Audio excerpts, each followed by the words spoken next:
Ito ang lawak ng palayan. Ayan. Ayan guys. Sobrang lawak ng palayan dito.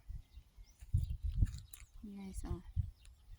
May ano pa nga dito eh, malaking bato. So hindi ko na ano. Paring bahay. May mga tao doon oh.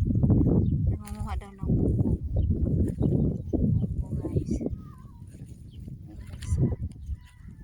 So yun oh, may ginagawa yan. Taniman yata ng buko yan. Yung lawak ng ano, mga tao guys. Yan guys, yan yung lawak ng palayan. Sobrang lawak ng palayan hanggang dun sa dulo yan guys. So bye guys, yan lang guys. Nandito ngayon sa probinsya si Manila Girl. Nagbakasyon ng 7 araw.